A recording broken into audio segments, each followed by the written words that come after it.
Hello class के math institute में आप सबका स्वागत है। और बताइए आप सब कैसे हैं। आई होप आप सब अच्छे ही होंगे, अपने आप को अच्छे से प्रिपेयर कर रहे होंगे और अपनी तैयारी अच्छे से कर रहे होंगे। खुद को बेहतर बनाना है, खुद को अच्छे से जानना है, तो हमें किसी भी चीज़ को अच्छे से और विधिवत ढंग से पढ़ना होगा। क्योंकि जो भी टॉपिक हम पढ़ेंगे, जब तक हम उससे रिलेटेड क्वेश्चन नहीं करेंगे, उसके बारे में अच्छे से जानेंगे नहीं, तब तक वो चीज़ें हमें अच्छे से तैयार नहीं हो पाएंगी।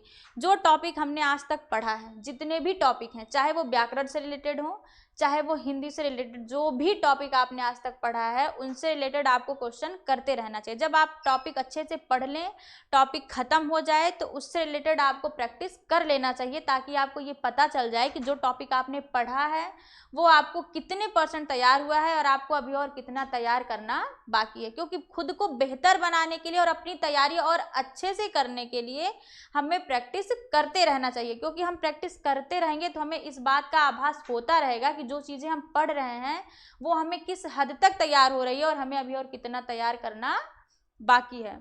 तो जो आज का हमारा पहला क्वेश्चन है वो है, होल कास्ट का हिंदी पर्याय क्या होता है।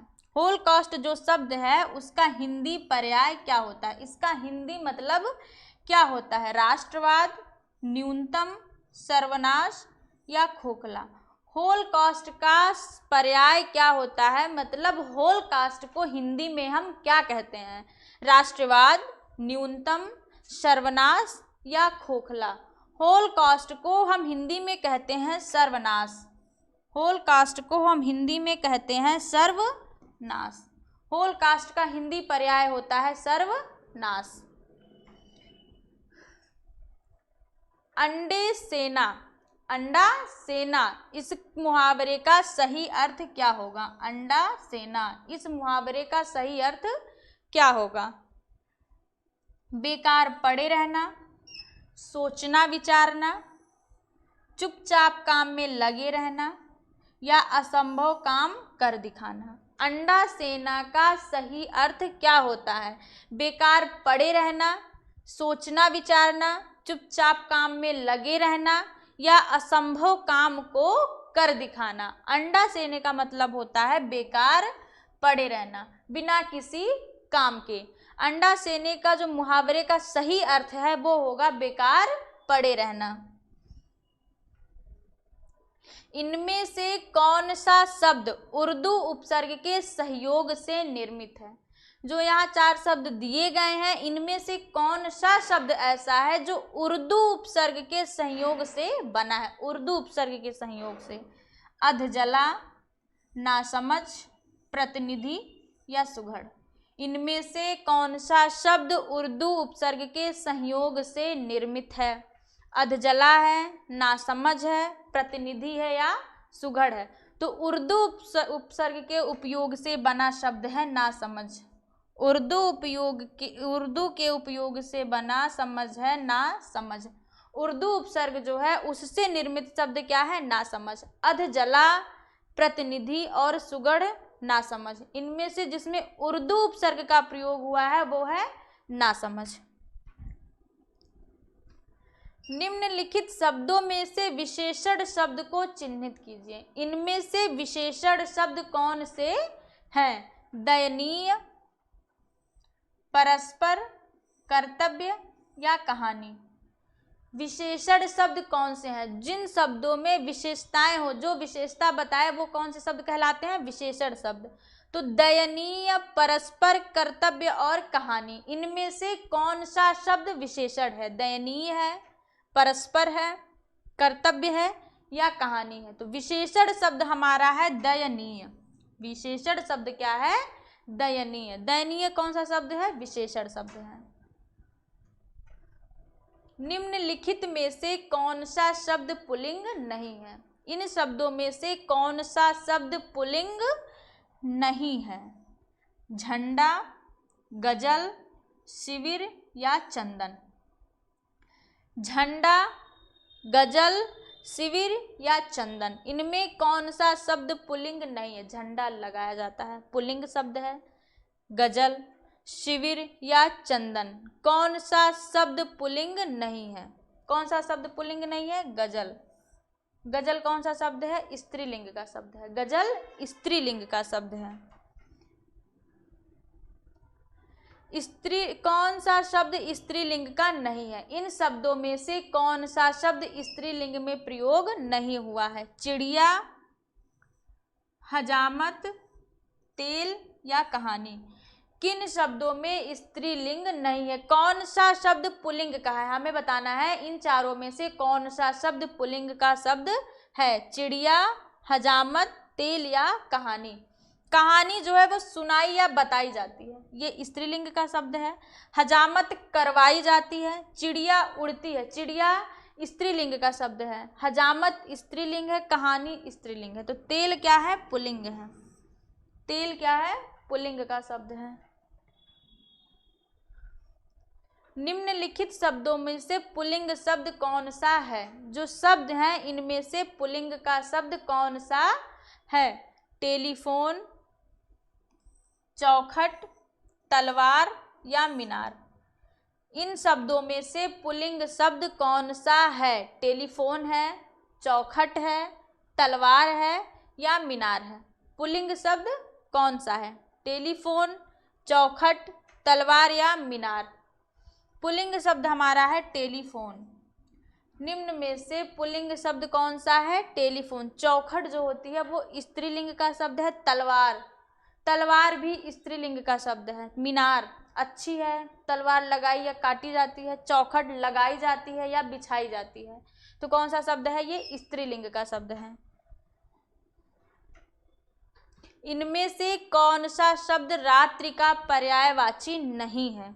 कौन सा शब्द ऐसा है जिसका रात्रि का पर्याय नहीं है? निशा, यामिनी, दामिनी या विभावरी। इनमें से कौन सा शब्द रात्रि का पर्यायवाची नहीं है? निशा, यामिनी, दामिनी या विभावरी। तो रात्रि का पर्यायवाची नहीं है दामिनी। रात्रि शब्द का पर्यायवाची नहीं है दामिनी। निशा, यामिनी और विभावरी ये रात्रि के पर्याय हैं। किसी वस्तु विशेष की प्राप्ति की हार्दिक इच्छा के लिए, किसी वस्तु के विशेष की प्राप्ति की हार्दिक इच्छा के लिए एक शब्द क्या होगा? आराधना, अभिलाषा, कामना या अभिच्छा। अभिच्छा होता है खुद के लिए अगर कोई मन में इच्छा जताई जाए वो है अभिच्छा। कामना किसी दूसरे के लिए इच्छा हो, कामना।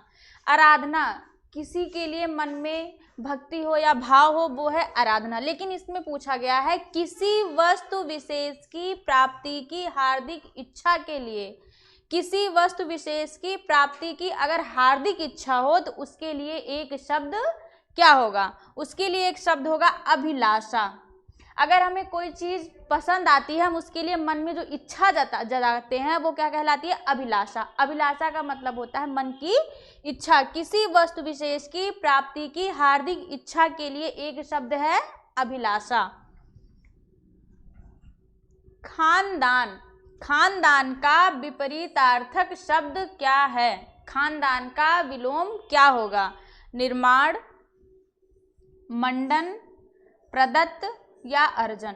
खानदान शब्द का विपरीतार्थक शब्द इनमें से कौन सा है? खानदान का विलोम क्या होगा? निर्माण होगा, मंडन होगा, प्रदत्त होगा या अर्जन होगा। अर्जन का मतलब होता है ग्रहण करना, निर्माण का मतलब होता है बनाना, प्रदत्त का मतलब होता है जो पहले से उगा हुआ हो, मंडन। तो खानदान का विपरीत क्या हो जाएगा? मंडन। खानदान का विपरीत क्या होगा? मंडन। अगला क्वेश्चन है हमारा, देवनागरी लिपि। जो देवनागरी लिपि है वो लिखी जाती है, कैसे लिखी जाती है? देवनागरी लिपि किस प्रकार लिखी जाती है? ऊपर से नीचे की ओर, नीचे से ऊपर, बाएं से दाएं या दाएं से बाएं। देवनागरी लिपि लिखी जाती है ऊपर से नीचे लिखी जाती है या नीचे से ऊपर लिखी जाती है या बाएं से दाएं या दाएं से बाएं। देवनागरी लिपि किस में लिखी जाती है? देवनागरी लिपि बाएं से दाएं लिखी जाती है। देवनागरी लिपि बाएं से दाएं की ओर लिखी जाती है। अगला क्वेश्चन है हमारा, लिखे। लिखे जो शब्द है वो क्या है? पुल्लिंग है, स्त्रीलिंग है, एक वचन में है या बहुवचन में। लिखे क्या है? स्त्रीलिंग एक वचन है, पुल्लिंग एक वचन है, स्त्रीलिंग बहुवचन है या पुल्लिंग बहुवचन है। लिखे जो है वो पुल्लिंग का शब्द है या स्त्रीलिंग का शब्द है, एक वचन में प्रयोग हुआ है या बहुवचन में। तो लिखे जो है वो बहुवचन में प्रयोग हुआ है, एक वचन इसका होगा लिखना। लिखे बहुवचन में प्रयोग हुआ है तो ये स्त्रीलिंग का है या पुल्लिंग का है? लिखना ये क्या है? पुल्लिंग बहुवचन। लिखे क्या है? पुल्लिंग बहुवचन। निम्नांकित में से किसकी वर्तनी शुद्ध है? जो यहाँ 4 शब्द दिए गए हैं इनमें से कौन सा शब्द शुद्ध है? किसकी वर्तनी शुद्ध है? कीर्ति, कीर्ति, कीर्ति या कीर्ति, इनमें से कौन सा शब्द सही है? किसकी वर्तनी शुद्ध है? कीर्ति, कीर्ति, कीर्ति या कीर्ति? तो कौन सा सही है? कीर्ति। कौन सा सही है? कीर्ति। अगला क्वेश्चन है हमारा, ईद, ईश्वर, प्राणी और हीन, इनमें से किसकी वर्तनी शुद्ध है? इन शब्दों में से कौन सा शुद्ध रूप में लिखा गया है? ईद, ईश्वर, प्राणी या हीन? तो किसकी वर्तनी शुद्ध है? प्राणी। किसकी वर्तनी शुद्ध है? प्राणी।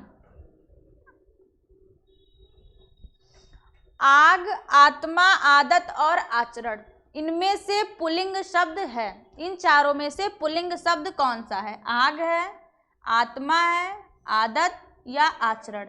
इन चारों में से पुल्लिंग शब्द कौन सा है? आग, आत्मा, आदत या आचरण? जो हमारी आदत है वो भावनाएं होती हैं, तो भावनाएं कौन सी लिंग में होती हैं? स्त्रीलिंग। आत्मा शारीरिक, स्त्रीलिंग। आग क्या है? स्त्रीलिंग है। आग को जलाई, आग जलाई जाती है या लगाई जाती है। आचरण अच्छा होता है, आचरण अच्छी नहीं अच्छा होता है, तो आचरण कौन सा है? पुल्लिंग है। आचरण शब्द हमारा पुल्लिंग है। विशेष्य और विशेषण के निम्नांकित युग्मों में कौन सही नहीं है? एक विशेष्य है और एक विशेषण है, दोनों इन चारों में से किसका जोड़ा विशेष और विशेषण की दृष्टि से सही नहीं है? प्रतिष्ठा का प्रतिष्ठित, पानी का पानीदार, हिम का हेम, संपादक का संपादित। प्रतिष्ठा विशेष, ये विशेष है, प्रतिष्ठा का प्रतिष्ठित विशेषण होगा, पानी का पानीदार होगा, हिम का हेम होगा या संपादक का संपादित होगा। तो किसका जोड़ा सही नहीं है? संपादक का संपादित। संपादक का संचालित होता है। प्रतिष्ठित का प्रतिष्ठा, पानी का पानीदार, हिम का और हेम, ये तीनों सही हैं। समास का अर्थ होता है, समास का अर्थ क्या होता है?